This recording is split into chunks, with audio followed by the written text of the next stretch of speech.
Well, Well, me and Joseph had such a great time answering our listeners' questions last time, and we got such an unexpected high. Well, I guess it was unexpected for me, expected for you. But we got such a high volume of questions, and some of them were very deep and insightful that we decided not to quite do a part two, but what we're gonna do. I want to let the record show I wanted to do a part 2. But Write in the comments if you're upset that we're not. for various reasons, we're not doing that. But we have compromised, and we're gonna incorporate some of these Q&A questions into The coming weeks. yes. And who knows, this might be fun enough that we, get more questions and we can make this like a regular segment on the pod. And that will honestly be really fun. So Joseph will start us off with All right, so one question. First question from Patricia. Serious answers only. Who was in Paris? Did she really put that? No.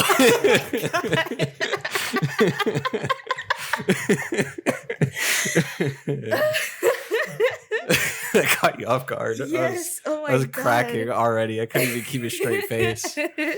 No, Patricia did not put that. It was just something I came up last week before we started recording, but I forgot to do it. Okay. First question, actually, from Melissa.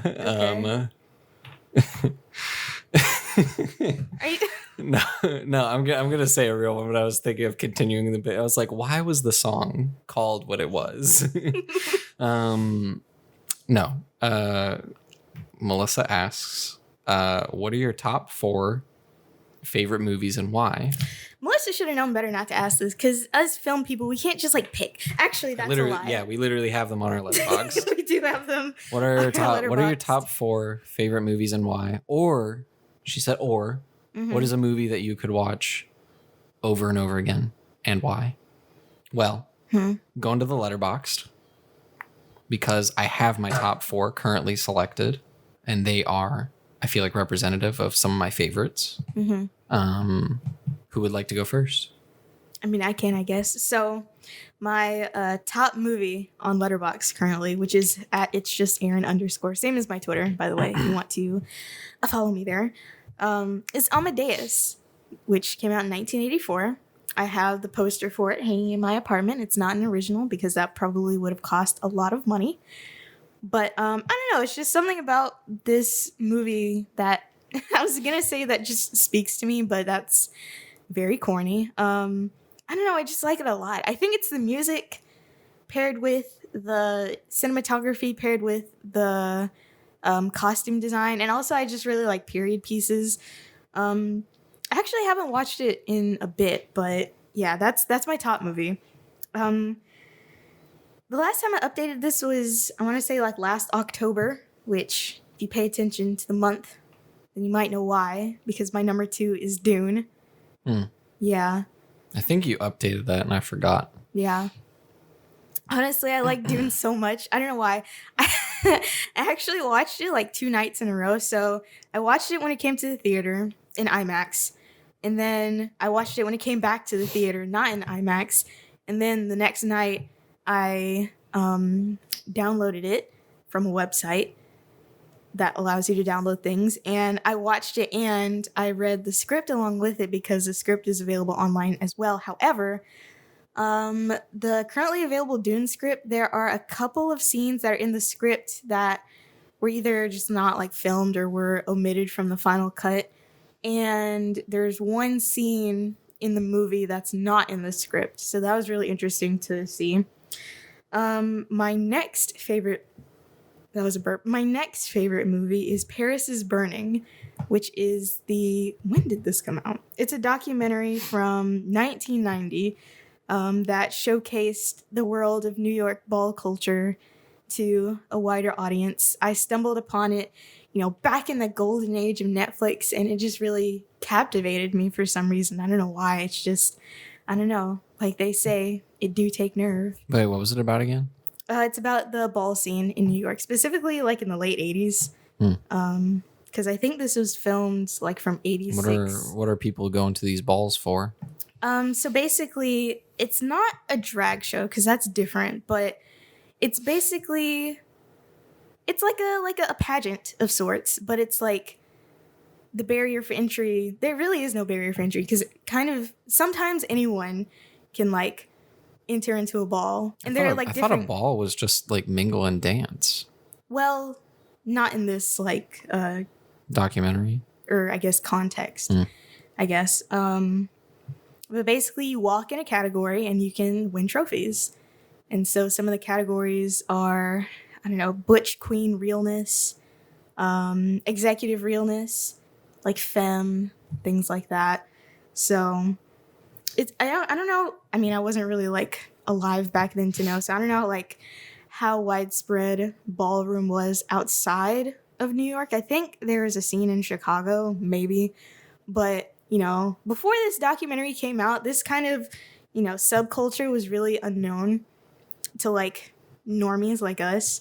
But I don't know. I just thought it was really cool. Then would you dare to say it's the precursor to drag or something? Because no, because drag was going on while this was going on. There's actually another documentary that documents a drag pageant from like the 60s called The Queen, and that's also very iconic.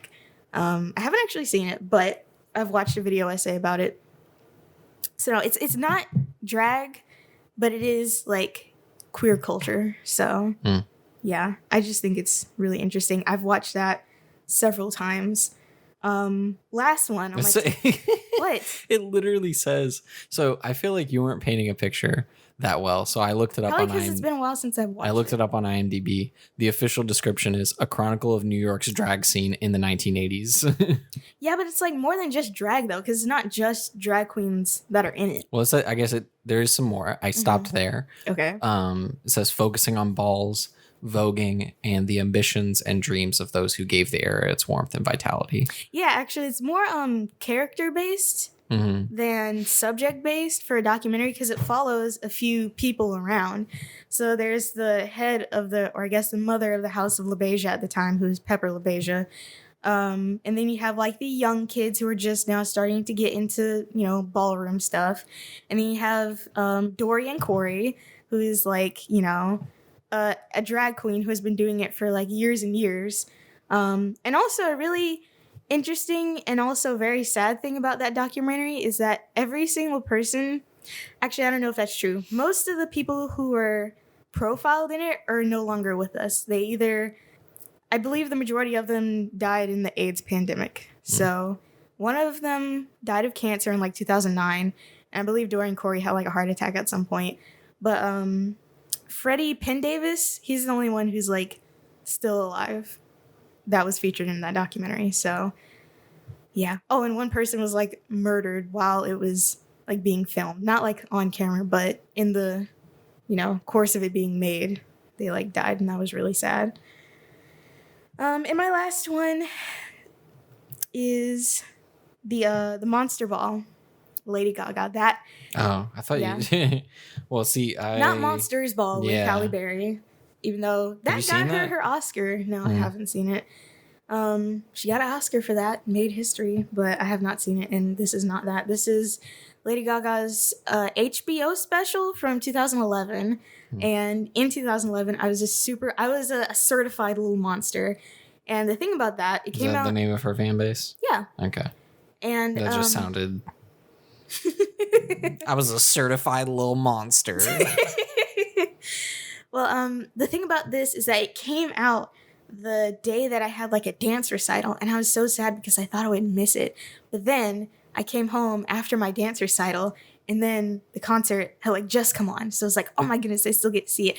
Watching it for the first time, I don't know if I can ever like recreate that feeling, just being like an 11-year-old girl completely enamored with a person and watching something like that. The production is amazing for that concert. This was filmed at Madison Square Garden, so you know they have all that stuff there, and I don't know, it's just great. I love her music. The concert is amazing. I haven't watched that in legit over a year. I should probably rewatch it at some point. Wait, this is an HBO special from 2011? Yeah. Oh. HBO was on and popping. If you remember, Game of Thrones was on air for at least a year at that point. I mean, I was a lot younger, so no, I don't remember. No, because they had like The Wire and The Sopranos and all that. HBO has been popping for like a while. Well, now. I mean, okay, I know. Yeah. I just didn't know at the time. Okay. I know now. Didn't know at the time. Yeah. Okay, and that is it for me. Well, I have seen Amadeus. I have seen Dune. Because I made you see it. They're good. No, that was the second time I'd watched it. Interesting. I did not know that. You forgot. I don't think you told me. I feel like I did. Okay. Because I feel like you would have been the person to ask, like, who's all seen this before we started, and then I was like, I've seen it. No. Oh, you know what? You might be right. All right, my favorite films. My top 4 has fluctuated. I feel like I wish I kept like a list of like every one that's like braced the top 4, because like my first year of Letterboxd, it fluctuated a lot. Where it's like if a movie really slapped particularly well or was particularly special to me, it got up there. But then like if something more, let me turn the air up real quick, down. If a movie like particularly more special to me came along, then instantly like something that wasn't as special got booted out. So like Megamind, very special, important movie. That was in your top 4? Wow. For a little bit, like, but like it very quickly got like booted out by like Finding Nemo or like something else, the Lego Movie or something. Scott Pilgrim was on there for a while, but it's not anymore. Yeah, I think we went over this. Whiplash kicked it out. Wow. Yeah. Wow. Okay. Yeah. I don't know, man. I watched Whiplash a second time and I was like, yo, this movie. Because you didn't like it the first time, did you? No, I loved it the first time. Oh, who didn't? Somebody didn't like it the first time they saw it. I don't know. I mean, Melissa, she liked it. I think she can admit it's a good movie, but she like is a very emotional person. And so it just affected her a lot because it's very intense. Have you seen it? Yeah. Well, okay. Yeah. Okay. She said, I've watched enough video essays to compile it together. I haven't. Well, that's not true. I have seen at least one video essay about it. So you got me there. Anyway, I guess I'll read my favorite films and then elaborate. So I guess in no particular order, we have Bo Burnham's Inside, used to be Make Happy. We have Whiplash, used to be Scott Pilgrim. We have the Lego Movie, that's been on there for a while. It may move eventually, but it is special to me. I've just kind of watched it too many times. I need some space from it. And then Her. Which I feel like that's been on there for a while. Because I do check sometimes. A little bit. It's been on there for a little bit. I haven't seen that many. Like I've watched the Lego Movie probably 10 to 12 times. I've watched Bo Burnham's Inside I think 4 times, but Whiplash and Her I think I've only both watched twice, but both of them I feel like have a very profound impact on me. Let's see. Her, have you seen Her? I've only seen one scene. Really? What scene? It's the phone sex. Really? Yeah. It's a which is it's like completely black too, isn't it? I guess slight spoilers for Her. That's a surprisingly like explicit scene. Yeah. Like, you know what I mean? It feels like dirtier than like an actual sex scene, but it's just sorry. You're good. But it's just voices, you know what I mean? Yeah. Like I believe the scene is like only audio, but yeah, it's surprisingly like graphic because of that. Does Game of Thrones have audiobooks? It does, yes, because that's how I read the books. And Do they? That doesn't count. Well, no, I was trying to like lead into a joke, or maybe just the joke was the implication of like, is Game of Thrones like audiobook porn or something? I doubt it. No. Like moans aren't like written into the things. No. So yeah. Yeah. I don't know. You think there's a 50 Shades of Grey audiobook? There is absolutely a 50 Shades of Grey audiobook. How wet do you think that audiobook is? What does that even mean? It's just, how many wet sounds do you think play in that audiobook? I would hope none, because, I mean, audiobooks, they don't really have sound design, which I think would be really cool if they did, but I can also understand how expensive that would be, but, I guess that's where it kind of, like, leaves the realm of, like, audiobook and goes more into, like, as Christopher would say, audio drama. Yeah. Where it's just, like, I don't know. I don't listen to audiobooks. Well, I guess an audio drama would be written for that format versus a book. Just, they record some extra sounds, because I believe the Dune audiobook, which it got a little boring for me. That one has different, like, voice actors for each character. And some other books probably do that, but as far as adding, and some also add music. But as far as, like, full swords clashing and all that, I feel like, number one, that would take a long time, and number two, it cost a lot than just regular narration.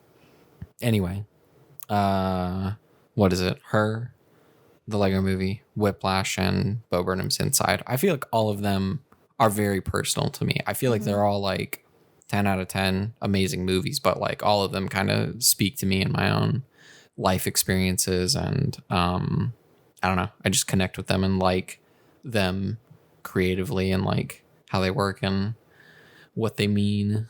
And I guess to answer the other half of the question of, like, what's a movie that you could watch over and over again, I don't know if you saw my review of The Mask, starring Jim Carrey. I skimmed it.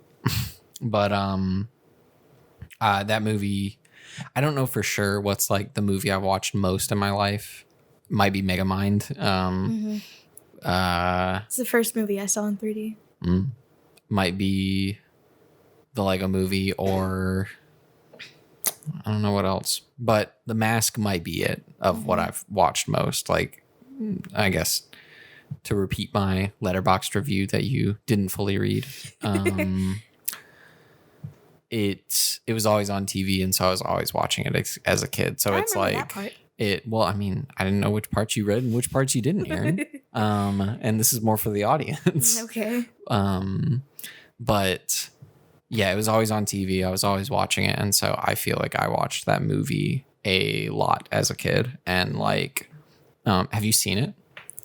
I've seen The Mask too, because that one was Son on of the Mask? TV a lot. Ooh. Yes. Yeah, I think I played that one on like Cartoon Network at some point. Yeah, the answer is no. Then you have not seen The Mask. Well, there might be some like nostalgia goggles at play for me, but like watching it like with Melissa recently, like both of us were like, oh, like I watched this at such a young age. I feel like it really like influenced my trajectory and tastes and stuff like that. Like it's so it was also in your review. Yeah, that I but no, like legitimately, I feel like the movie shaped me a bit. Like if I watched some other movie a lot as a kid other than The Mask, I feel like I would American be Psycho. A completely different person. I'm just a little 5-year-old Joseph watching American Psycho. Maybe I'm into NFTs. All of my previous girlfriends have mysteriously disappeared. I'm friends with Willem Dafoe. Is he in that movie? Yeah, he is. Have you seen it? I have, but it's been a while. Oh, I want to watch it because... You haven't seen it? I haven't. Oh, I guess we gotta watch it then. I'll watch it on my own time. Listen, we can do a double feature. We can watch Green Room, and then we can watch American Psycho. Well, see, I feel like John's made me want to watch American Psycho by myself because, well, specifically because of like the sex. Okay. He said like the sex scenes were kind of long and uncomfortable. Okay. I mean that's his opinion. I'm just saying like, I'm like, yeah, I don't know if hey everybody, let's come on over and watch American Psycho. Bring the popcorn. I hear it's a really funny movie though, like a really like dark. It has its moments. It's a dark comedy basically. I think that was another movie that I watched only because Jared Leto was in it, and he's not even in it for that long. Yeah. Yeah. Now let's give the role to Paul Allen. That confused me so much for some reason because I haven't seen it. okay, never But I mind. know the Paul Allen memes. Yeah. Well, I feel like I know some spoilers. Spoilers for American Psycho. Paul Allen dies. This is correct. Oh, have you seen the recreation of that scene with Weird Al and like Huey Lewis? I haven't seen it, but I know it exists. I think I've yeah. Okay. Well, This intro. is the 21st episode of the Not Just Arin podcast. She can legally drink now, even though she was doing it before, but don't tell the police that. I am Arin, and you are? I am the brokenhearted co-host because we're not doing a second Q&A. Okay, but what is your name? Paul Allen. You know what? I'll give you that one because you've been good these past few weeks, and you've actually said we were. Actually, I think I wanted to say something else. I thought of something funnier before we recorded the podcast. Maybe I wanted to say I'm not Joseph or something. I don't know. I think you've already done that. I mean, I can repeat myself. That's what you want me to do. I want to mix it up every week like the sponsor. Okay. I'm a Starburst this week. You're a what? I am a Starburst this week. Do Starburst mix it up? No, I'm mixing it up. I've never been a Starburst any of these episodes. Oh. Now I am a Starburst. Okay. Or I can make a Fight Club reference. I'm Jack's spleen. Okay. You know? I'm far too tired for these mind games. I can't. I've been up for way too long. And yet you weren't too tired to argue for an hour about whether or not to do a Q&A. That was an hour ago. So we're not going to discuss this further, okay? You asked me earlier before we started recording what happened to my arm. No, I don't care anymore. I figured it out. I Sherlock Holmes'd it. Okay, what happened then? You went on a date. He turned out to be the titular American Psycho. He got his kitchen knife. He tried to stab you. He just you with your quick Sims reflexes. Your years of playing The Sims taught you the world's fastest reflexes to put the kitchens out of fire, or the the toilet is on fire. You had to put it out. You had to have quick reflexes, and so you sensed it with your Arin senses. You dodged his blade, but he just barely. He just barely. Inside of my arm. Yeah, no. Maybe you were trying to disarm him. You were trying to like hit it, and then he nicked the inside of your What is it? What is this? This Bicep? Is the bicep. This is the tricep. He got your tricep. Okay. And you live to tell the tale. Now he's after you, and you are trying to get a restraining order against Christian Bale. Okay. That's what happened. No. I've watched Sherlock. No, I haven't. Oh, I was going to say, I watched an episode of it in my science class for some reason. I think my teacher just didn't want to teach that day. Watched an episode. No, I didn't. Okay. What? I was going to say in film, and then we watched a scene in film.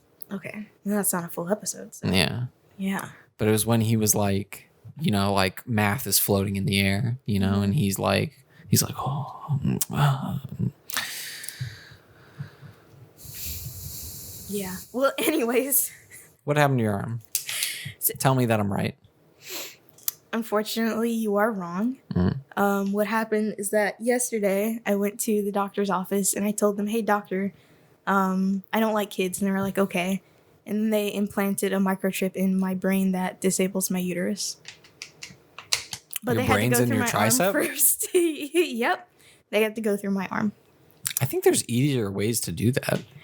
There is, but I wanted it to last a long time. You were like, I'm feeling risky. Give me the experimental version, doc. He said, nah. Well, I don't know what the easy ones are, but he said, give me I don't know. I was trying to think of jokes that I feel like all of them were like too graphic, and I'm like, yeah. Okay. Well, the real thing that happened is that I went and I got the birth control implant. Really? Yes. Oh. Yeah. Wait, so you weren't kidding? I was partially kidding. I didn't go yesterday. I went last week, and then they had to buy it, and then I came back yesterday. You said it goes in your brain, but it goes in your arm? Yes. It's you can kind of feel it. It's still a little sore. I don't want to feel it. Okay, but It's right here, and it's just a little plastic, I guess. Well, I don't know what it's made of. I'm assuming plastic, but a rod that has like hormones in it, and they disperse over, I think, 3 years. Yeah. And then what? And then you take it out and they put a new one in, which I'm not looking forward to because putting this in was kind of an ordeal. The act of putting it in didn't hurt itself, but they had to like numb the area by injecting lidocaine. And I will say that was probably a 10 on the pain scale for me. That sucked so much. And then it was over, and then I just had to go back to work after that. Wait, what numbing it was painful or injecting it was painful? Well, okay, I wasn't like looking at them while they were doing it because I was like in pain, but I guess they took a really big needle, put it in my arm, and that hurt a lot. So, but they numbed it before. Yes, but they didn't. They didn't numb it before they like put in the needle to numb it. Them putting in the needle was to numb it, and then I didn't feel them putting in the rod. So, well, I feel like I don't know. If to numb it, they probably didn't need to use a big needle. I don't know. Well, I mean, maybe the numbing it's solution underneath just my hurt. skin, Joseph. It's literally under my skin, and So it's like not quite an inch long, but it's a not insignificant thing to place under a person's skin. So you probably have to numb the area considerably. And okay, I guess they didn't really numb it all the way because I did feel some pinches as they were like inserting it in my arm, but. You can't tell because the Band-Aid is covering it, but it is still a little bit bruised, and you can kind of see not the outline of it, but just like the general area of where it is, like in my arm. So, but it doesn't hurt per se. It's just now I'm aware that I have like a foreign object under my skin, and so it feels a little weird, especially when like my arm is down. But it doesn't like hurt. But as I am touching it now, like. I guess what I'm feeling is the bruise. I think that's what I'm feeling. That's like kind of uncomfortable. But yeah. And it lasts for 3 or 4 years. But what my doctor told me is that they might approve it to last for like 5. So, yeah. And it does whatever it does with the hormones to make it so that I am supposed to not be able to get pregnant. All right, and that's the miracle of modern medicine. Question 2. Okay, no. Joseph, May I ask why you got this implant? Well, I was on a different method for honestly like 5 years. It was fine. I mean, it did the job, but like I just didn't like it. And honestly, what I wanted to get initially was an IUD because those last for either 6 or 12 years. And I'm pretty sure that I don't want children ever. So I think it was either okay, I never even asked my doctor about it though, because when I got on birth control I was like 17. So I guess that conversation never got up. Or I told my mom about it, but she said, oh, it's gonna be too expensive, blah blah blah. Probably not, considering that actually I don't know how this works. All FDA approved forms of birth control are supposed to be covered by the Affordable Care Act, but again, I don't have Obamacare, so I don't think that would like count. So never mind about that. But I have heard that the insertion of it is like kind of horrendous. So I didn't want to go through all of that. But I guess getting a plastic rod beneath my skin was better. I mean, the procedure itself lasted maybe like 10, not even 10 minutes. I mean, like you said it was 5 a minutes. 10 out of 10 on the pain scale. I feel like you don't have a high pain tolerance. I don't. I have like negative pain So I feel like for tolerance. most people, it was probably like a 5 or a 6. I mean, maybe. It depends on the person. But for me, I was like hyperventilating. I made myself lightheaded from how fast I was breathing when they were injecting the lidocaine. It hurt a lot. So, I mean, I probably do have a low pain tolerance, but yeah. But yeah, now this is kind of like set it and forget it. I don't even have to do anything. Before, every 3 weeks, I had to like change it out, which I mean, 3 weeks is still, that's not that long. I mean, I knew I couldn't do the pill because that's like every day and you have to take it at the same time every day. And it's just like, I don't like taking pills and don't want to do that. So yeah, that's why I decided to do it. And now I just am chilling with some plastic on my arm. Maybe it's one of Bill Gates' microchips. Who knows? Probably isn't though. You thought you got the golden ticket? The golden ticket. Yeah. He's not just going to give a microchip to anybody. Come on. it sends like signal to my phone telling me that I've been chosen. Yeah. And that I need to go to the Microsoft factory to, I don't know, be tortured. You're going to be the next Xbox. I'm the next Xbox. Yeah. Wow. I'm the Xbox 720. Wow. That's so amazing. But yeah, that is the long and short of what happened to my arm. Mm. So, question 2. No. I don't know. Okay. Lead the way. All right. Do you still have your wisdom teeth? Yeah. Really? Yeah. Do they cause any problems for you? Have they descended yet? Are they like oriented in a weird way? I have a bit of a crowded mouth. Where if the wisdom teeth that I do have sticking out, they're only about halfway out. Mm-hmm. And because they're like really far back, it's hard to clean them. So I don't think they have. I hope they don't have a cavity. Mm-hmm. When's the last time you've been to the dentist? Years. Oh my goodness. Probably all sorts of things going on back there. Well, we don't have like insurance, and my family didn't like to go to the doctor. So. Well. But so no, I haven't been to the dentist in I don't know how many years. And I can't afford it either. It's weird that dental insurance isn't covered under like regular insurance. Who's regular insurance? No, I mean like regular health insurance. I don't have that. I know, but even if you did, you would still have to get like separate dental insurance. Which is wacky. Well, yeah, I don't know. I hope they don't have a cavity. You kind of look back there. They look like they have a cavity, but they don't hurt. Mm-hmm. So maybe it's fine. Maybe they're just a little dirty. I try my best to clean them, but it is hard. And I feel like when they come in further, let's say every couple of months, maybe like twice, 3 times a year, they do kind of cause me some pain. Mm-hmm. And then it goes away. But that was kind of how my family dealt with medical issues is unless you have something contagious. Bones sticking out? Well, no, unless you have something contagious, basically, like strep or the flu, then it'll just go away. So I had a lot of like bones sticking out. You would just like, Well, I mean, my family's so my family's so like careful. Like we all play it very safe. Like I guess my father, very like cautious and paranoid. So it's like we didn't really do adventure is things. I think I'm the only one to have like ever like broken a bone in my family, and even that bone? It was like the smallest fracture. Wait. In my heel. Huh. I was at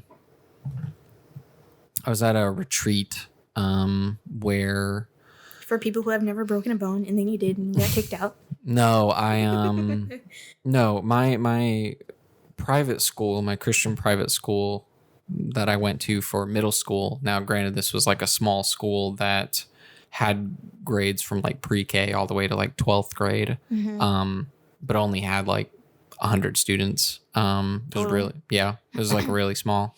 I was in middle school at that time, and at the beginning of the year, or kind of like early on in the fall, we'll say, they did a retreat where it was just like kind of summer camp for like a week or a couple days, where it's just like, hey, we're gonna go up to like this camp and just kind of have some fun, get to know each other. It was always early in the school year to, I guess, have fun and like get newer students like time to make friends with like older students, basically. And I did do that. It was fun. Camp life isn't exactly for me, but it was manageable. This is actually like a lot of these are some memories I haven't revisited in a while, and so they're all kind of like rushing back now. A lot of fond memories actually from like this was like a 2-3 day period. That's nice. But basically my retreat was cut a little short because we were doing this thing. One of the activities that day was mountain boarding. What is that? Let's basically call it like snowboarding, but take away the snow and put wheels on the board. Oh, That sounds dangerous. Maybe. Oh my god. Okay. Was it like a steep hill or just a slight? Okay. It was a steep hill. Wow. Well, see, the thing is like, I'm in what? I'm in 7th grade, 8th grade maybe, and everyone's doing it. Like we got plenty of boards. We have an instructor making sure it's all safe. We're wearing the proper safety equipment. Helmets? Yeah, probably maybe an elbow guard or two. Yes. No, we couldn't afford those. But it was a very steep hill, or maybe not steep, but we'll just say big. It wasn't like steep. I'll say it's like 45 degrees. Yeah. Maybe 40, 45, which maybe is a little steep, but it wasn't like, it wasn't just, we didn't fall to our deaths. Most of us. Okay. That was supposed to be funny, Aaron. Right. That was supposed to be funny. Rest in peace. Anyway, there were basically like, I was doing it from like the bottom, like 10-15% of the hill, where it's like just barely like kind of getting up there, and there's a little tree you could hold on to, and then you could just kind of like ride down. I was basically doing the baby slide, while everyone else, all of my peers were going to the top of the hill. All my classmates, the older classmates, the younger classmates, they were just going to the top of the hill, just whoosh, like. How did you stop? You just hit a wall. You slow down eventually. The tires, the traction on the grass and the dirt. You didn't like. It wasn't that fast. Like you were fast as you were going down the hill, but like once you kind of like even out, it slows down itself just from the terrain. But everyone else going to the top of the hill, very scary, very big. And I was like, man, if the kids younger than me can do it, or if all my classmates can do it, I can do it. I want to go to the top of the hill. And the school, I mean, it had a mix of students, some great, some not great. But like, I think most of them were genuinely like very nice people. And so like, I think also part of the reason I wanted to go to the top of the hill was to like, I think impress my crush at the time. I was like, man, if she can do it, I can do it. Or like, I can't not do it. So I went to the top of the hill. I had a couple people help me, because you're kind of up there and you're on this board, but it's like, you can't exactly like get yourself going. You kind of have to work with other people to like, you have to be leaning over, and then someone, like the luge. Someone has to like, or no, the bobsled. Someone has to run. Someone else has to have their foot in front of your board to make sure you're not going. They're your brake until you're ready. I had some people help me up there. They were my brake. I was kind of nervous, but I was like, I gotta do it. You know, be a man, whatever. And my friend, they remove their foot. I'm flying. You know what I mean? I'm going down, the wind all around me. I'm like, I'm focused. They said, bend your knees. I bent my knees, and I'm like nearing the bottom of the hill.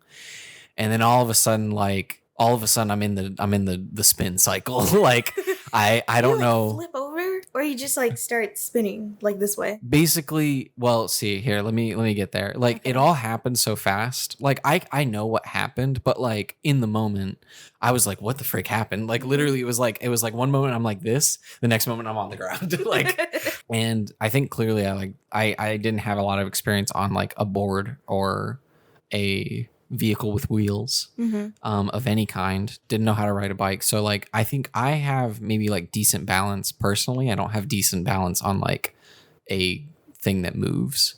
And so I lost my balance basically. But then what I think happened, or what I know happened, is towards the bottom, going very fast, I fell backwards and my feet weren't strapped in. Oh, so that foot straps. Okay, so this is like a. It had foot holders. Basically, like you just kind of tuck your feet in, but they're not locked in. Yeah. One of my feet got loose, the other didn't, so I tumbled, and one of my feet, basically like spun kind of far. God. Where like, and I couldn't get out of it either. Let's see. But like basically, yeah, I think which one did I break? I think it was, my mom could tell me. I don't remember, but I think it was my right one. Where basically my right one had spun around kind of far, and I was kind of stuck in there because I couldn't like spin it back and get it out of the thing. And so immediately like everyone's running towards me, like checking on me, and I'm like, yo, what happened? Like people came over, like helped me, like lifted me up, like spun my ankle back. It wasn't like broken. Remember, it was like a slight fraction, but it did spin pretty far. It wasn't like twisted or broken like fully. It did kind of go in a direction it shouldn't. And they twisted it back, and I got carried to like the cabin where they kept the equipment, and I sat there for a while. And then over the next like couple hours, it swelled. It swelled like huge. Like I feel like it, like I don't know all the sizes of like what's like a big like ball? Oh, a big ball. Well, I mean, there's, let's see, basketball, probably not that. No. Softball. Maybe a softball or something. Okay. Softball is bigger than baseball, right? Yeah. Okay, maybe a softball, because like I think my ankle, like you see it now, and I'm I guess, I don't know, it feels embarrassing to admit this, but I'm roughly the same size I was when I was in 8th grade. But my ankle, I think, like tripled in size. Okay. So what it was now, so it was like, like it swelled big, and then I was definitely like the talk of the town a little bit, like, yo, you guys hear what happened to Joseph? Like, yo. And I was stuck in that cabin for like the rest of the day, but like my friends came to visit me, check on me, some cute girls, you know. They were like, they felt bad for me. I kind of cried a little bit because like I never like got like a serious injury before, and so I was like, man, my foot's broken, like bleh. Like I was really scared. I never had something like that happen before. Did you get them to sign your cankle? Not my when a cast got put on it. Yeah. No, I think it was scary, but I think I did like the attention, and like and the girls were cute. They were also much older than me. Okay. Because like the school was so small, you could be friends with like anyone out of any grade. So it's like I had a lot of friends that were like, I was like in 8th grade, and I was like friends with a lot of the like 12th grade girls. I appreciated their sympathy. And I felt cool, you know. But basically the trip had like the retreat had like one more day, but basically I called up my parents and was like, yeah, I gotta go home. Like I can't continue with this ankle. It needs to be checked on. Surprised they didn't call them. Well, someone did. I mean, we probably didn't have our phones because it's a retreat, so I probably had to get my phone and call them, or someone had to bring me my phone so I could call them. Maybe they might have called them, but yeah. Also, that sounds like a massive liability. Just having kids zoom down a hill on a freaking skateboard. I mean, I was of 50 kids that did it, I was the only one that got an injury. I mean, I know, but just thinking about we probably that, signed waivers. Oh, well. There was more dangerous things I did than zooming down a board. I did there's two things. There's one thing that was like basically a theme park ride where, let's say I was on an industrial sized swing where basically big swing. Basically it was 2 posts, rope in the middle. Yeah. Person gets into that like harness. They then tie a rope to you that's connected to another post much further back, and they pull it and they bring you all the way up, and then you like whoosh, like kind of felt like, I feel like it felt like a swing shot, but it was a slingshot, but it was a swing. Very scary, very fun. I was fine. I survived. Another thing I did, trapeze. Like the stepping on the line. That's tightrope walking. Oh. Trapeze is swinging on the bars, like swinging from like ropes. Okay. You know. I know what trapeze is. I'm just wondering I'm just wondering the logistics of it, like how they get, kids to do that. With there had to have been like a net. Yeah. Below. Yeah. There's a net. Okay. Trapeze. Yeah, I know what trapeze is. Trapeze. Yeah, I did trapeze. I think those are the 2 most exciting things that are somewhat dangerous. Nah, I don't think so. They also had one of those big swings at Camp McDowell, which I mentioned before. However, it was for the older kids. We cannot use it. Sounds like your camp was lame, but... Well, it wasn't. We hiked, and we didn't Oh, yeah. fish. I wasn't gonna say that, but Hiking. we like rode through the countryside. It was really nice time in nature. But it was also very cold because we went in November. But I am the opposite of you because I have never broken a bone, and everyone else in my family has. So, or at least had some kind of bone related injury, and I have not. I want to say I'm the only one in my family. I could be wrong. I feel like Josh or my mom or I guess one of my parents might have. I think I'm the only one of my siblings, but I could be wrong. But even then, it wasn't like a full break. Like it twisted far, but then when we got to the doctor, it was like, yeah, you got like a really small fracture on your ankle. And I did have a cast, and the doctor gave me some scary news. I don't know if it was true or not. Well, the fracture was on my growth plate. And so he was like, that could affect like your growth. You know, you're going through puberty, you're still getting taller, bigger. It could affect your growth. And so basically I was kind of told like, or what I assumed, and I think what I was told was I could have like the leg that got the fracture on the growth plate could have stopped growing while the other one kept growing. I think later the doctor was like, oh no, it's fine. That was maybe something after he looked at it again later. Maybe that was just something he was worried about at first, and then he was fine with it. But like, I don't think about it often, but part of me wonders like, did it affect it? Is that why I'm like, I mean, is one of your legs shorter than the other one? One of my feet are. Interesting. Yeah, one of my right foot is I think like a whole inch shorter than my left foot. Wow. So then it probably did affect it. Maybe. Well, it would have affected my leg, not my foot. Oh. I think. Well, I mean, if it was your heel, then I don't see why it would be like your whole leg. Well, I was saying like, well, because I don't know. I think the growth plate, how it works is it affects your height. It's what grows and like expands your leg and makes you taller throughout puberty. You know what I mean? So it's like it affects your height. And so part of me makes me wonder like, is that why I'm like a little bit shorter? Well, I mean, there are also a lot of people in your family who are just like short. Yeah, there's genetics at play. But then it's like maybe that leg, because like I said earlier, I am roughly the same size I was in 8th grade. But I mean, that really I did not know he was here. Would that really count for like the rest of you though? I don't know.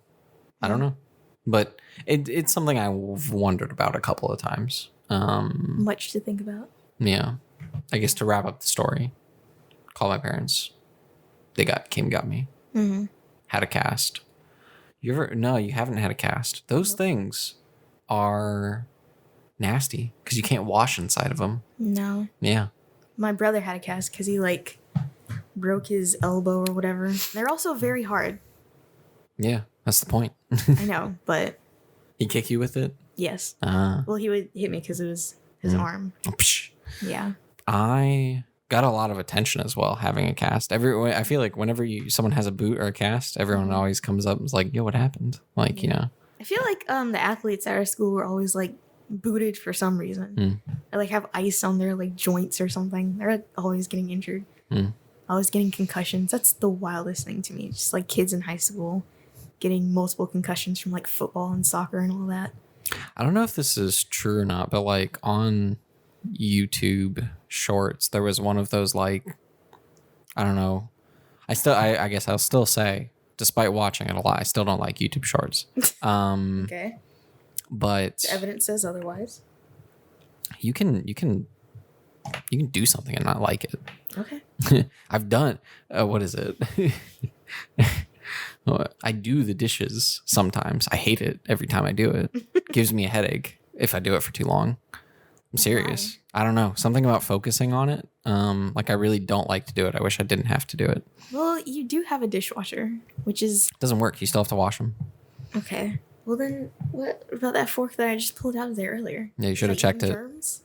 You should have... Yeah, I would have gave it the once over. Okay. Well, forgive me for thinking something that came out of a dishwasher was clean. Yeah, you're forgiven. Okay. Also, you should probably like talk to somebody about the whole dishwasher not working thing. It does half of its job. It works. It just doesn't work 100%. Which is unacceptable for a place that you're paying money for. I don't care. Okay. Literally, I like came.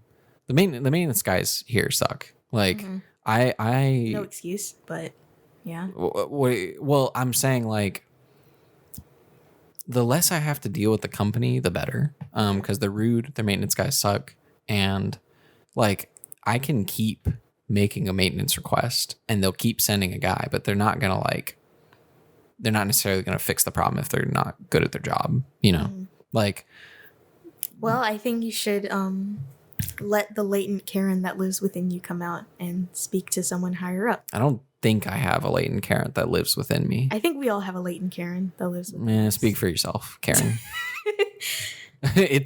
And that'll be the end of the Not Just Karen podcast. Oh my God. I am Karen and you are. We don't say that at the end, so you're already wrong. But what is it? No. Yeah, I think one of my earliest maintenance requests here when I first moved here was like, hey, the dishwasher stinks and it doesn't drain. The guy came, he made it not stink, he drained it, and he was like, yeah, it's something to do with like the garbage disposal being clogged and like they're connected, you gotta drain them both. I don't think he knew what he was talking about because use the dishwasher again, it's full of water. It never is not full of water, and the garbage disposal is fine. You know what I mean? Like, well, does like water back up into the sink when you use it? Because I remember when I was living in the UV, sometimes when I would use the dishwasher, the garbage disposal would like back up. I think they are connected, but what do you mean by like back up? Like water come up out of it. Like overflow or like shoot out? Not shoot out, just like, I guess, yeah, overflow. It rises up Yeah. like a clogged toilet. Yeah. No, mine Okay. doesn't do that. So, yeah, I think he was wrong. And it's like he did drain it. I don't know how. I wish he would have done something to do that permanently, but I know you're not supposed to use like drain cleaner in apartments and stuff. Oh, you're not? No, because I guess the like shared pipes or anything like that. Because my like bathroom sink was backed up. This is like months ago. This is not long after I moved into my current apartment, but I looked it up because I just thought, fine, I'll handle it myself. I could just buy some drain cleaner and do it. But apparently you're not supposed to do that. So, and I think I But looked why into not? What does the shared pipes have an effect? I don't know. I guess just like the chemicals in it might like not be good for like specifically apartment pipes. And then because my building is so old, who knows what's going on with the pipe situation. So I wasn't even about to like deal with that. And also, they're like constantly fixing leaks in my apartment. They fixed one today, and I had to like run all my faucets for like a good 2 minutes just to get all the yak out. Yeah, if I can live with an issue in this apartment, I will. Like, there's a light bulb that doesn't work, or not a light bulb, a light socket that doesn't work, and I'm like, you guys just fixed the previous one. It's fine. I can live with that. If it's like dire, yeah, I'll put in a maintenance request, but they're not good. Yeah. I might be the same way because I dealt with having the fire alarm go off in our building for a week before I said anything. And then when I say something, I sent them an email, and now it doesn't happen anymore. So much for your inner Karen. Well, no, that was my inner Karen coming out because I sent them a strongly If you didn't email. get results, it's not a Karen. I did get results. After a week. Well, Come yeah, on. because I didn't say anything It's the until way after game, a week. Karen, come on. Whatever. Anyways, I was asking about wisdom teeth like 2 stories ago because my top ones have like fully descended because a dentist stole 2 of my teeth out of my head while I was awake. There's probably a reason for that. I had braces for like a while growing up, from like the ages of, I want to say 10 to like, I finally got them off for good when I was like 15. It's like 5 years, which is a lot when you're age 10 to 15 because I guess you're like growing and whatnot. But somewhere along the line, they like removed 2 of my perfectly good molars. Don't know what happened to them. They're lost to time, I guess. And And I guess that allowed room for my two like top wisdom teeth to come down, because now they're just up there, they're chilling.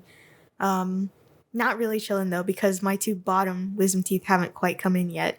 So anytime I eat something, it's just tooth on gum back there, and it hurts sometimes. But now, what is this? Right?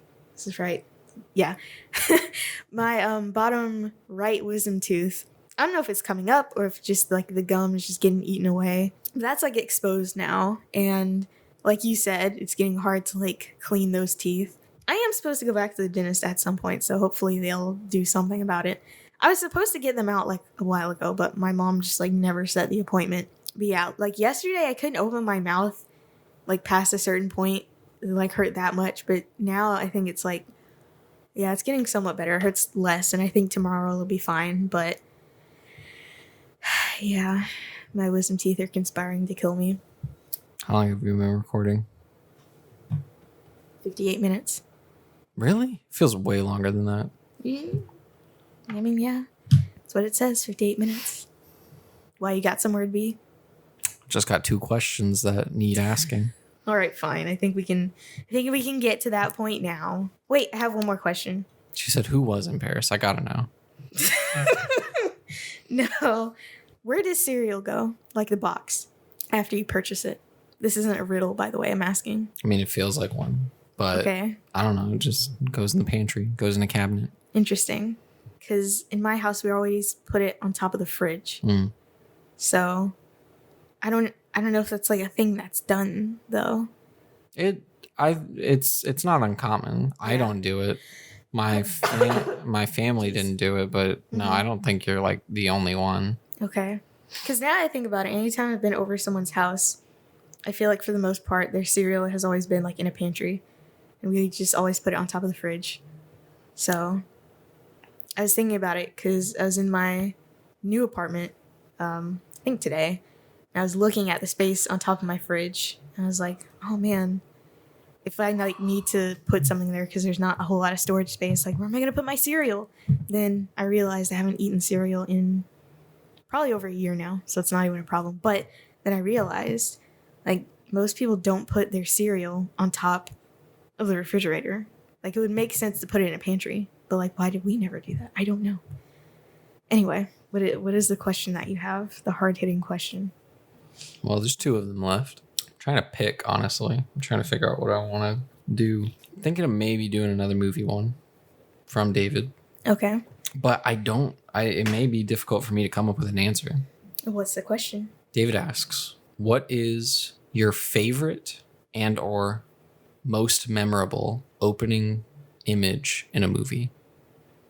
Okay. I do have an answer for this one, which it didn't even take me that long to think about. But now I feel like I want to think about it because the one that I have, it's fairly recent, but it is very memorable. So yeah, let me think.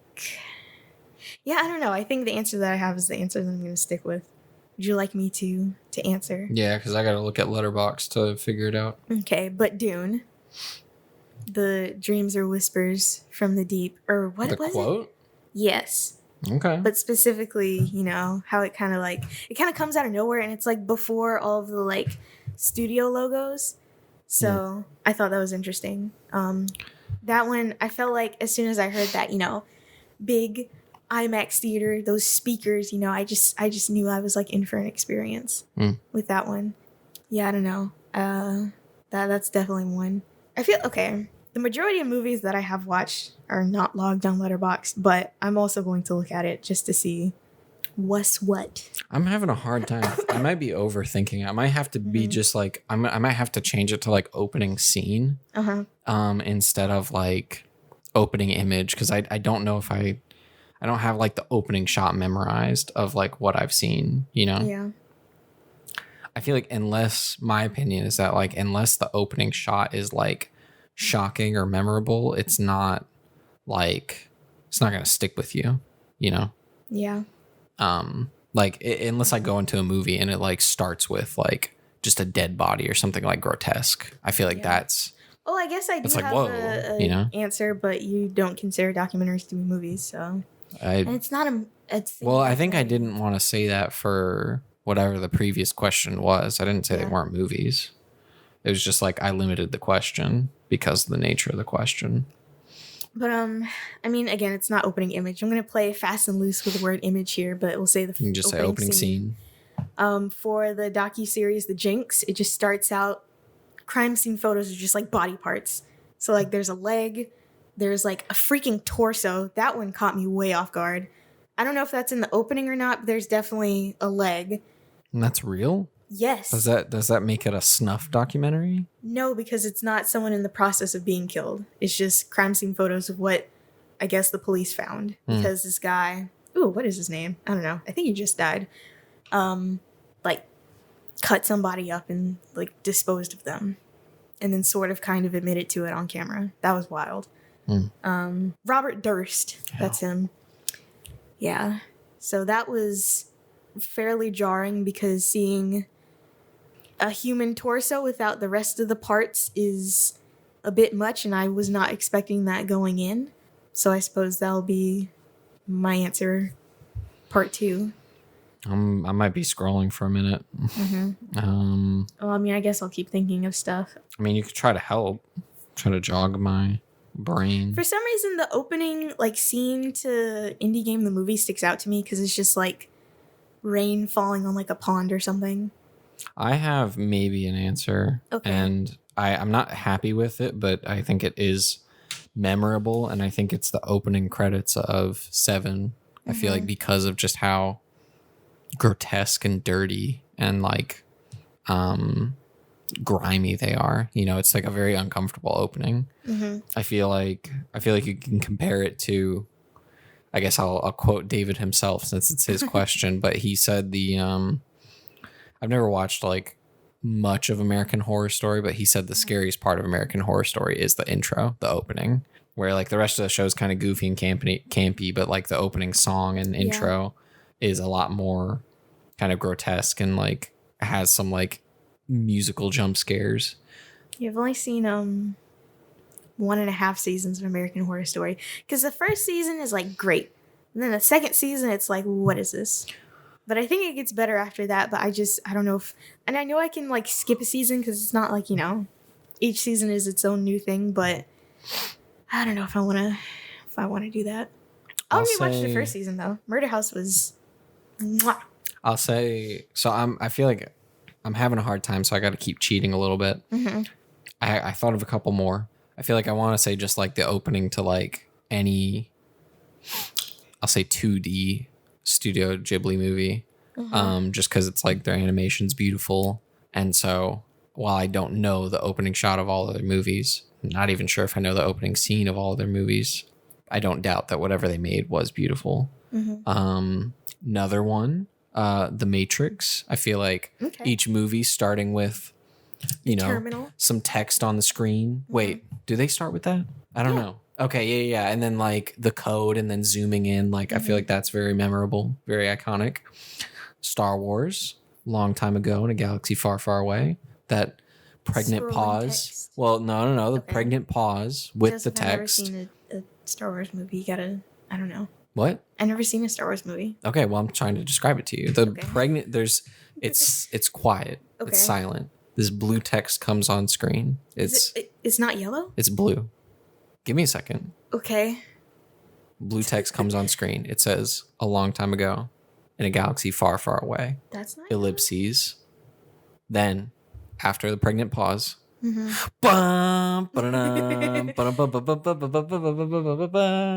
John Williams score. That's when you see Star Wars, big yellow text. It starts scrolling. You get like a little prologue to set up the movie. I feel like all of those intros are iconic just because of the nature of them. There's the pregnant pause, the text, the pregnant pause, the loud trumpets in your face. All of it like really sets the stage before the movie's barely even started. I think it's amazing. Oh, yo. I think I'm kind of cheating because I'm doing like, well, I don't know. I do what I want.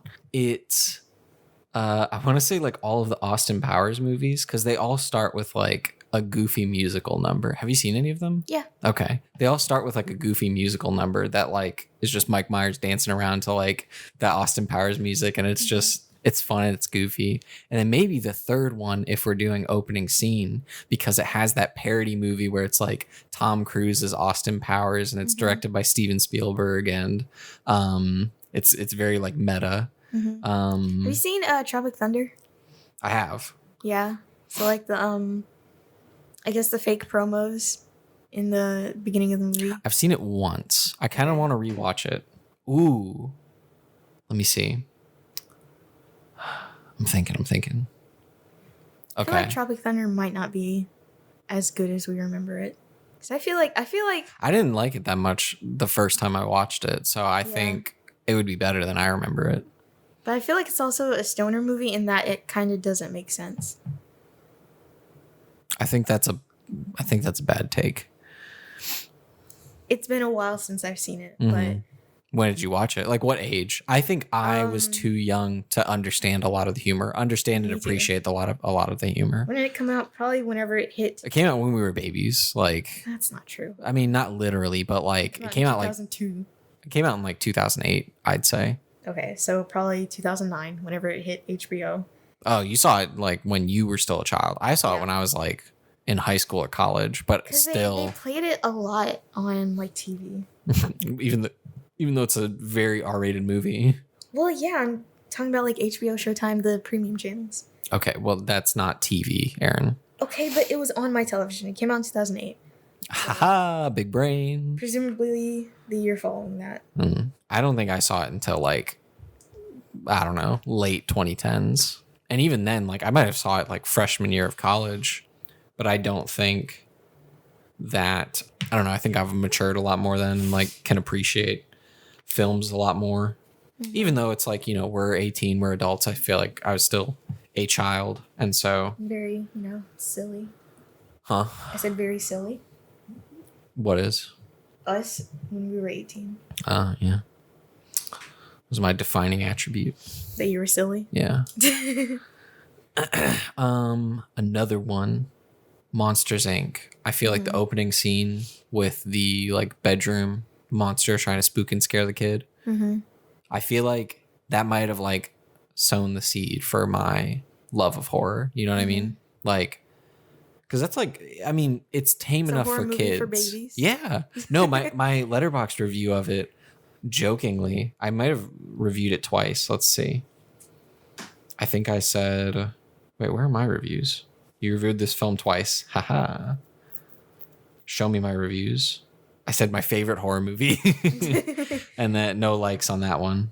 And then something else. Basically that one's a little bit longer, but my favorite horror movie about one of them. I think another one I have is the beginning of Grand Budapest Hotel, where it's like the girl going up to the gravestone with all the keys on it and looking up and the like yodeling in the background. It's like all snowy. I think I've only seen it once, so I don't remember. Well, actually, my favorite part is when they tell you to set your monitor to 16:9. Yeah, it's my favorite part. Wait, what? Do they? In the video version that I have, there's like a message in the beginning telling you to like set your monitor to 16:9 aspect ratio. I guess I know you use the mobile version, or wait, you use the app for Letterboxd, right? Yes. Letterboxd has gotten these super annoying ads. I'll try to show you as soon as another one pops up, but it is obnoxious, and I want to avoid these companies out of spite. You know what I mean? Look at the ad and make it have the negative effect that they want it to have. I don't think I've gotten a single ad on Letterboxd. You should, otherwise I don't know, I guess you're getting the premium subscription for free. I mean, I have an Android, so I can basically do what I want, and I have Use an ad blocker or something. Yes. But sometimes it works in apps. It doesn't work for YouTube. But what? I thought of another one. The intro to Shrek, obviously. Smash Mouth, All-Star. I feel like that's iconic. Melissa will appreciate that one. What else? I'm having a lot of fun with this question. I feel like it was difficult at first, but like going through my whole Letterboxd and like trying to think of like iconic openings is quite fun. I'm probably missing a lot, but Probably, but it did ask for one, and we gave several. But I'm having fun. Okay. Plus, I don't know how long we'll spend on like the next question. We'll see, but Depends on the question. I know. I'm anticipating. Have maybe. you pre-selected them? Well, it's Patricia's last, so there's only one to choose from. I think we can move on from this question. No, I like it too much. I hit a so dead. You have to respond with every single movie. Yeah, I'm having so much fun. I love movies. Okay. I'm just like I'm going through all of them. The Dark Knight. I feel like the opening bank robbery scene. I feel like that is iconic. I should watch the Batman. I said I should watch the Batman again. We should watch The Dark Knight. Well, I was talking about me on my Stony Lonesome. Okay. The both of us. Well, I wasn't talking about the both of us. I was talking about Yumi and Melissa. Okay. And maybe someone else. That includes the both of us. Meh. I think yours was exclusive. You just assumed just us. Have you ever seen Hotel for Dogs?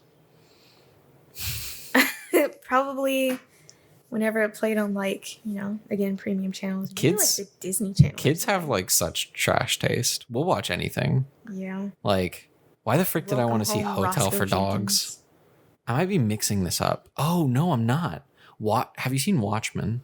The movie? Yeah. No. It's really good. I don't doubt that. Watchmen has a very iconic opening. I feel like because you haven't seen it and because someone else might not have seen it, someone else might not have seen Hotel for Dogs. You never know. I didn't spoil anything about Hotel for Dogs other than it's trash. Well, maybe they wanted to find that out for themselves. Well, basically, Watchmen starts very intense, very intriguing. Up, the classic kids. Yeah. Fall. I guess that's not really the opening, but it's the most memorable part of the opening. 10, 15 minutes. Yeah, where it's like, classic kid fall in love. They get married. She gets pregnant. She gets unpregnant. She dies. Yeah. Classic. What's the beginning of Inglourious Bastards? Oh, yeah. How could I That's forget? iconic. Oh my God. Yeah. Yeah. That, I don't know about the opening shot. I mean, it's probably great, but I think the whole opening scene. The water pump washing thing. some his dirty hands. Yeah. There's like the his SS dirty French hands. Yeah. Wow, yeah. But I feel like the theater scene had much more impact than the opening. Even though it was but the theater is like the big climax. I gotta rewatch that. Oh my God. Yeah, anytime. No, when YouTube Shorts. That you hate. I do hate it. Well, there's I don't know. There's a couple good ones. I still hate it. I think the algorithm sucks, and I think most of the content's trash. Well, I like that it recommends me puppy dog videos. Oh, we'll see. See, Aaron, that's the difference between you and me. You don't like puppy dogs. No, you're a basic bitch. I just want to see cute dogs. Okay, sorry. That was meant to be more funny in a punchline. Okay. I didn't mean it. Well, I mean, I do think you're basic. Better not have. I didn't mean the B word. Sorry, I'm Jesus. Coughing so much today. I can agree. It's time to move on. We're gonna have a part 2 for this one question. Yeah. Next question is just this, or next episode is just this question. No. Yeah, I can move on, but that was a fun question. I liked it. I like movies, and I like reminiscing. The movie Reminiscence, though, starring Hugh Jackman, sucks. It's not good. Hugh Jacked, man. All right. Final question for the evening. I want to I don't think I can reach the same high as Who Was in Paris, but I want to think of a question equally as shocking. Well, now that you said that, it's taken away all shock. Well, I couldn't think of one, so that's better than just doing nothing, I think. Okay. I could. Or you could just ask the question that is intended to be asked. Well, I think that, this isn't the question, but It's not as equally funny as Who Was in Paris. Maybe equally shocking. Same subject material. Okay. Could Michael Jackson say the N-word? I'll say yes, but also I don't think he would. Yeah. Just like as a person. Why? I mean, there's probably like no footage of him doing that. And also I think just the era in which he was raised, it probably wasn't like a thing that they did back then. So What year was he born? What decade was he born? 50s. Okay. Because he died when he was 50 and he died like early 2000s. It was 2009. Let me He see. died in his 50s. He died when he was 50. Let's see. Oh. Michael. It's like right after his 50th birthday or something like that. Rough. Yeah. 1958. Okay, no. It was before, I think, his 51st birthday. Actually, I could just go to Wikipedia. He was 50. So, he was born in 58, died in 2009.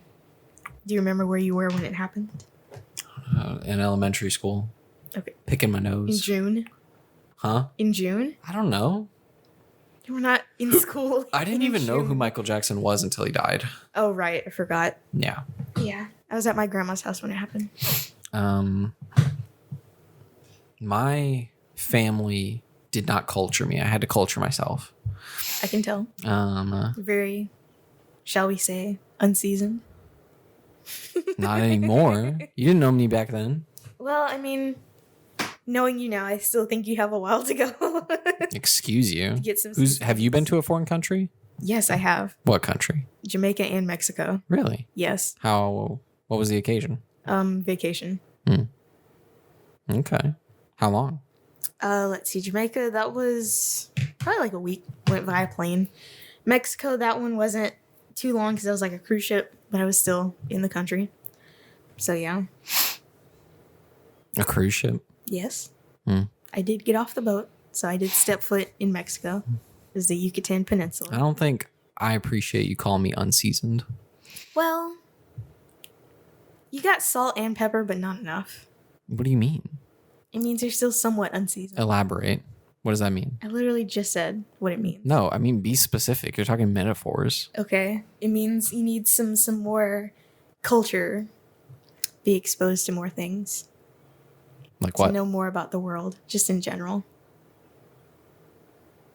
I'm taking this all very personally. And I also think you're very wrong. Okay. I mean, you're allowed to think that. I am, in fact, not you. So, if you can prove to me that you do have just a little bit of paprika, some more salt and pepper, I don't have not to too prove much anything salt. to you. Okay. Then I will continue to think that you're unseasoned. And you can continue to take it personally. Bold of you to assume things about me. Okay. Okay. Patricia's last question. For real this time. Okay. Do you believe that there are good people and bad people? I'll say, just right off the top of my head, yes. Do I need to elaborate further? I mean, I can just respond. I think...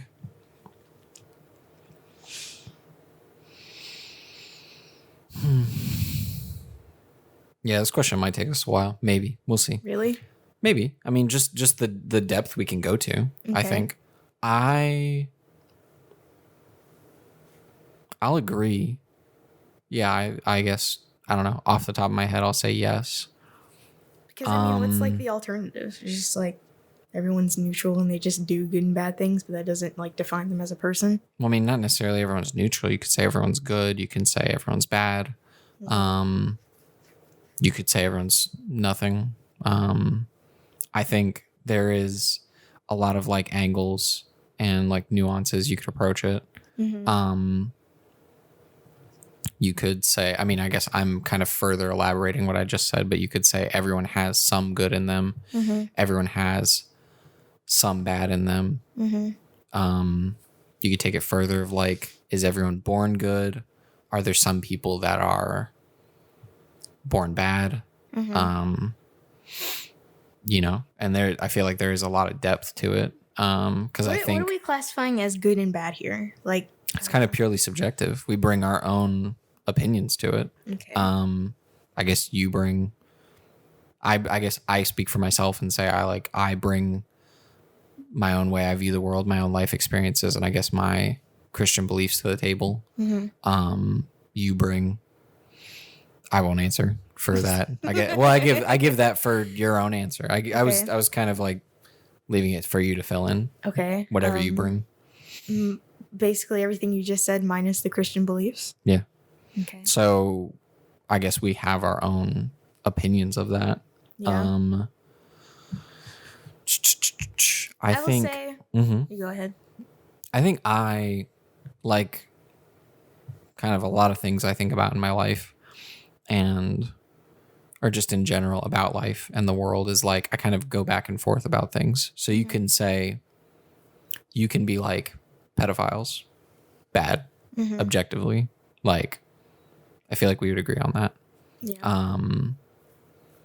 Then me going back and forth, I still think a pedophile is bad, but maybe this hypothetical. I want to turn the air down again. I don't like how it got quiet.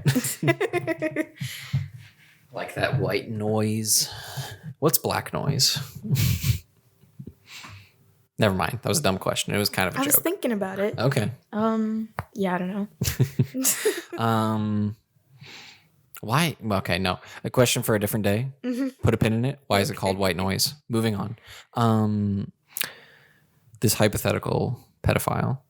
I think I would say still bad, but part of me wonders like, was this person, we'll just say male, were they like sexually abused as a kid? You know what I mean? Were they the victim of a pedophile? Doesn't make their actions or who they are now right. I think they're still in the wrong, but I feel like I do feel sympathy or pity for someone like that. And then taking it away from like pedophilia, maybe like a murderer or someone who committed a violent crime of like killing another human being. I would say that's bad. I guess depending on the context, like, whether or not it was in self-defense. Yeah. If it was just like out of like hatred, that was my phone. Okay. But maybe they grew up in a violent environment, or maybe that's something they all they knew. Then going back to like, yeah, there's bad people. I don't know a lot about like Jeffrey Dahmer, but like I feel like what the little I do know is that like I feel like maybe that person was just like born bad. Like I don't know. I don't think he grew up in like a bad home. He's just like was kind of like a psychopath. You know what I mean? And was just kind of like deranged even as a kid, and then grew up to be terrible. Is he dead? Is he in jail? Well, I think he might have got the death penalty. I would be surprised if he didn't. But we can always look. We can ask Miss Google. No, he died in 1994. What was the cause? I do not know yet. Let's see. But it was a homicide. He was murdered. Oh, that's interesting. But yeah, I think I can just kind of go back and forth, but it kind of like it still stays in the middle where it's like, yeah, I think there's good and bad people, but I guess I would go further and say that like maybe my like final answer, and that doesn't mean I have to end it. I can keep talking or just pass it to you and then see what you say. Yeah. But I would like to believe that most people, like anywhere between like 80 to 90%, kind of high, kind of hopeful, optimistic, are definitely not like are mostly good. I think there's some people that are terrible, are bad, and like all of the good people I would say have like bad sprinkled in. No one's perfect. And I guess there's levels of badness, like someone might have a temper or something, which I don't know. I guess that's more of a flaw than like something that's like bad, but it's like, what if they like, punch a wall or get really like mad or something? Like, Whereas like maybe someone's, well, no, that's leaving morality and it's just more getting like too detailed. I don't know. I guess I'll just say like everyone has, I feel like some bad in them, but I want to believe that like most people are good. There are some people that are kind of like purely bad. But even then I feel some sympathy for them because I don't know what their life was like. Pass it to you. Okay. Well, it is kind of a conundrum in the field of psychology, whether or not people are the way they are because of their nature or if they were nurtured to be that way. It's like, psychology 101 stuff, even though I took that class a bajillion years ago. I still remember that part from it because I found it to be actually interesting.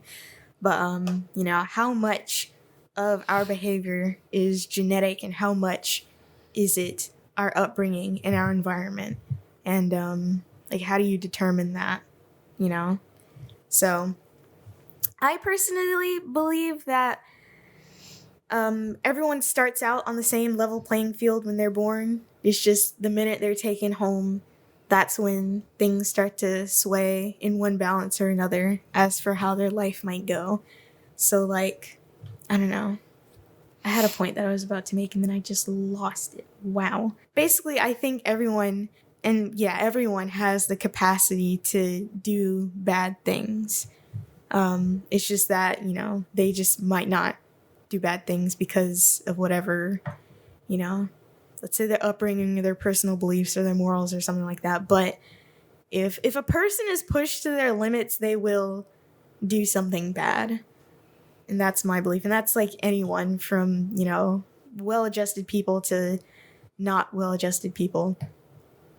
And bringing up Jeffrey Dahmer is really interesting too because I think they studied his brain. I don't know if that's for sure, but I will tell you someone whose brain they did study was this, I think, CTE people who have chronic traumatic encephalopathy. And one of those people was this professional wrestler named Chris Benoit. And I don't know if you've ever watched like WWE, but they get throttled in the head a lot. And that can result in CTE. And what happened to Chris Benoit is he ended up killing his entire family and then himself. And we think I'm not a doctor, but people think that's a result of him having CTE. People also think that O.J. Simpson maybe not killing his wife and her friend. I think he did it personally, but people think that was a result of CTE. I think most people think he did it. Well, it depends on who you ask. He really does. I'm just saying majority. I don't know. When that trial went down, it was pretty not evenly. I think it was pretty split down like racial lines. Most black people didn't think he did it. Most white people did think he did it. So, anyway, people think that he did. Maybe. I think he did, but that might have been because he had CTE. I think, Aaron Hernandez, he's a football player who I think he killed 2 people. I think he was found out to have had CTE. And basically your whole life and your whole demeanor and your entire self can change because you got hit in the head too many times. And I think that's really interesting. How much does the physiology of the brain play into a person's personality? How much of a person's personality is physical and how much of it is intangible, if that makes sense. So as far as whether or not people are good or bad, again, I think, most people, they have the capacity to be bad, and some people, or I guess most people also have the capacity to be good. But it's just, whatever led you to where you are in your life, how does that influence your actions? For instance, let's say the CEO of some company, they have to burn down an entire forest to build another factory or something like that. And some people might think that that's completely 100% super bad because, we need the forest to provide nice, clean oxygen to us, and deforestation ruins a lot of natural habitats for animals. But the CEO might see it as not a big deal because, it's just some trees and I need another factory so we can get these people their products on time and so that the supply chain isn't like crushed or whatever.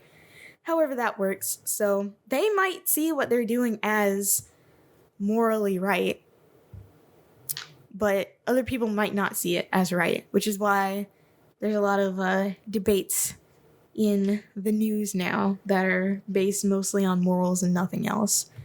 Not even strictly like law or anything like that, or science, or like it's mostly based on like morals. So I don't know. I feel like I went in a direction there, but that is my answer. I think another wrinkle I thought of is like I think it can be fluid as well. I feel like no one's like a good person permanently or a bad person permanently. I feel like a good person can, I don't know, be really good for a long time and then like I don't know, say I'm thinking of examples. I just feel like my examples are weird, but like maybe they I think I have an example. No, I have examples. I don't know. I was just like, my mind was kind of going in too many directions. I was gonna say like maybe a person's like a good person for a long time and then like he like cheats on his wife, or this person like is, I don't know, we'll say like lightly, maybe like a little bit rougher with like their kid or something, you know what I mean? Like not like full on like beating their kid, but like kind of still taking like maybe like a physical punishment too far, or just physical punishment, I guess, depending on your opinion on that. But then it's kind of like, do their actions define someone? When does someone become like irredeemable? And I think some of those things are like murder, sexual assault, especially of like children. Well, I have something for that too. But then I feel like I want to hear that. Okay. Save that. Let me. What was that? Jesus, it's a door. God, that scared me. We're gonna wait. Actions defining. You had something for that. I was gonna say like, you know, I brought up pedophiles earlier. I don't know how many there are like this, but what about a pedophile? Or I guess, yeah, that's the definition. What about a pedophile that's like never done anything towards a kid and like doesn't want to, like actively wants to change? Like if that's, I don't know, for some odd reason, that's how they feel, that's how their brain works, but they don't want it to. I feel like I would argue that even though the word sounds so bad, even saying it, just pedophile, like I would argue that pedophile is like a good person, or more of a good person than a bad person, if they're like, yo, this is weird, help me please, like like my brain. They call them I think specifically like non-offenders. Yeah. So there are like a subsect of people that are trying to get help. Yeah. Yeah. And but of course there's obviously a lot of like stigma around that. Yeah. But what is it? Yeah, I guess then, you know, it can go deeper of like, when do your actions, like, how much do your actions define you, and when do your actions like permanently define you? Yeah. Okay. What's your thing? So, one of the former former governors of the state of Alabama, named George Wallace.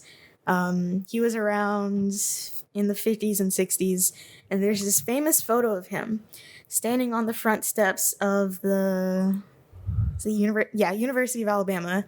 The photo is called the Stand in the Schoolhouse Door, and basically he is standing there physically with like, I think like state troopers, to prevent like the first group of black students from entering into the university. And eventually they were able to enroll in there, but with that action, and also his famous speech of segregation now, segregation tomorrow, and segregation forever, you know, that really solidified him as a very staunch segregationist. And I would say you're telling me he liked segregation? Come on, I didn't get that at all from the quote. Sorry. Anyway, I would say that probably a lot of other politicians followed in his footsteps since he was so, you know, blatant with his beliefs. But another thing about George Wallace is that down the line, eventually, when he was much older, he apologized for all of that. But at that point, I think it might have been, I don't know when he died, but I think that might have been like the 80s or 90s. And it's like, great, you apologize, you feel bad that you did this, but it doesn't really change the fact that you did it because your actions had some pretty tangible ramifications in the progress of like the civil rights movement. So like, it's kind of too little too late. Like, great, it's great that you apologize, but still he's gonna go down in history as the guy who stood physically in front of the like front steps of the University of Alabama to prevent these black students from just going to college. So, you know, like, it was the apology even worth it? Like, because I mean, at that point he was super old.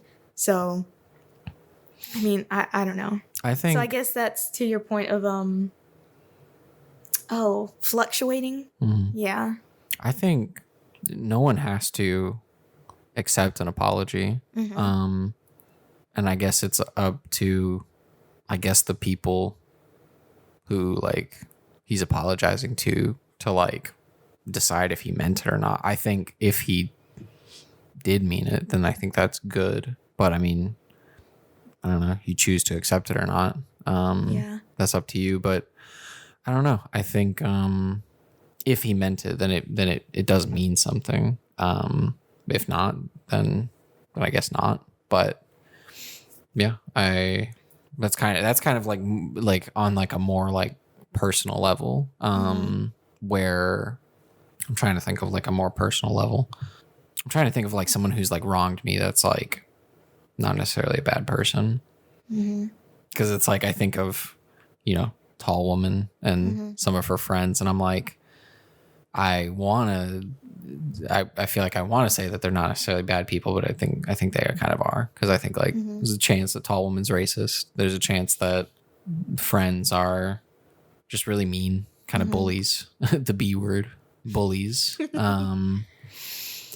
So I'm trying to think of someone from like my past, but like someone who I like, maybe I know sort of where they're at now. Yeah, I don't know. But I think like, what are your thoughts on like the sympathy? Because The sympathy? Well, just like someone who I think is a bad person, like if they grew up in a terrible environment or like faced a lot of like hardship and came out of that like a bad person, or have a lot of like mental issues or problems and then come out of that a bad person, like feeling like pity for them or something like that. Like, I guess, like I said, like a pedophile who was sexually molested or when they were a kid, or maybe a wife beater that got beat by his mom. You know what I mean? I guess I'm only saying male bad people because I guess women can indeed. No, I'm just saying I'm saying male bad people, I guess, because I'm just male. That's just the examples I'm giving. Well, I mean, I think you can have a certain level of sympathy for those kinds of people, but it's also worth realizing that plenty of people also go through those same things and don't end up doing terrible things. So it's like, at what point is the onus on the person for them to get better in spite of their past, I think I agree with what you just said. I think it's just something I think about a lot, because I feel like I am sympathetic and I have pity. Because especially on an interpersonal level, I mean, this might sound callous, but whatever you had going on in your past that happened to you has nothing to do with me. So, like, why am I on the receiving end of any of this, Like, why can't you work that out within yourself too? And this is a hypothetical person. Like, work that out within yourself instead of just, At what point, like, don't you realize that the things that you're doing are having a negative effect on, like, everyone around you? Don't you think it's, like, time to maybe do something about that instead of continuing? Well, I think that's where two things come into play, and that's self-awareness. Yes. And therapy. Because I don't think anyone can solve all their problems by themselves. I don't think anyone's like that. I feel like you need community and friendship and a helping hand to kind of get through that.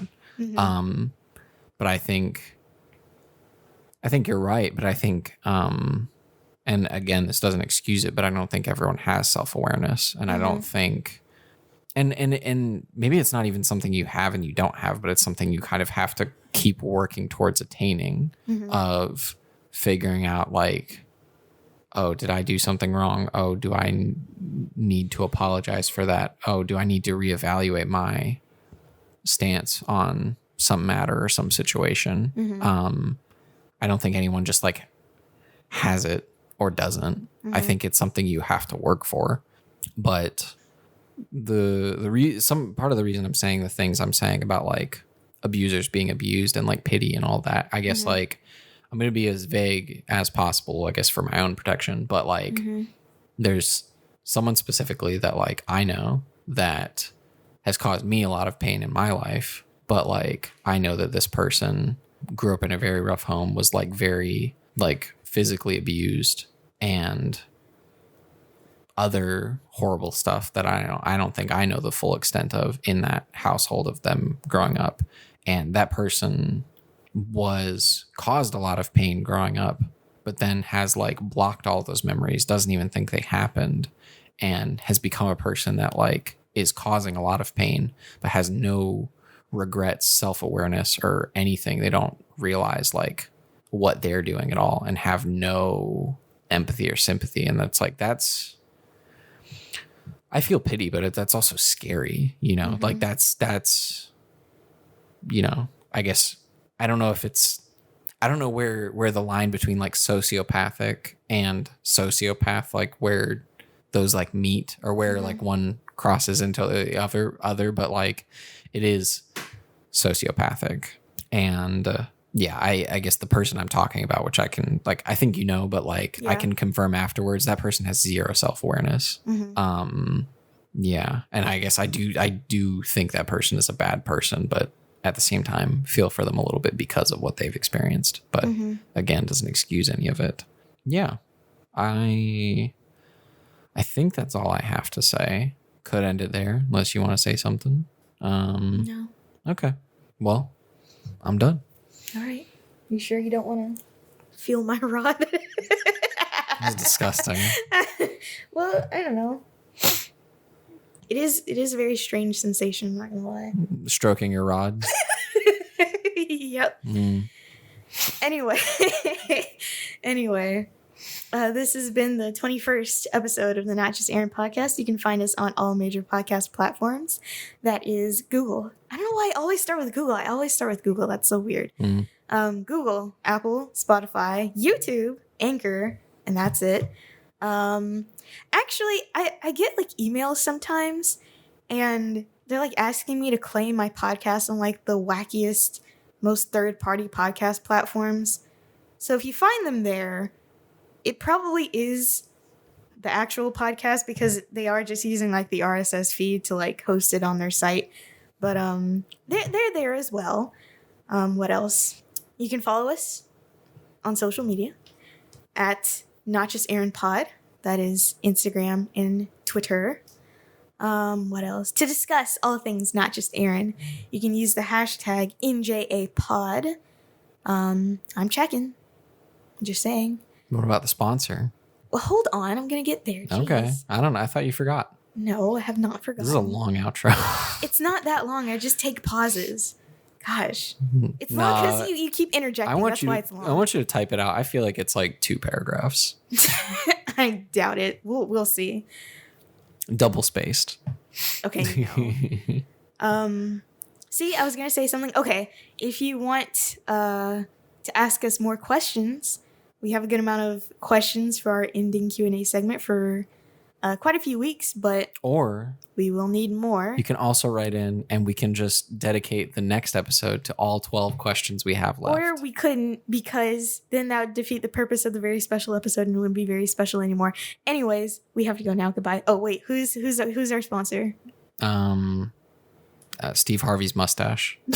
That's all you could come up with? What do you mean that's all I could come up with? Okay, I mean... What am I supposed to come up with? I don't know. It's whatever I want. Sure. Thank you to Steve Harvey's mustache, specifically his mustache, not the rest of him, for financially supporting the Not Just Arin podcast. We could not do it without your financial contribution. And now we must go before we start arguing about Q&As again.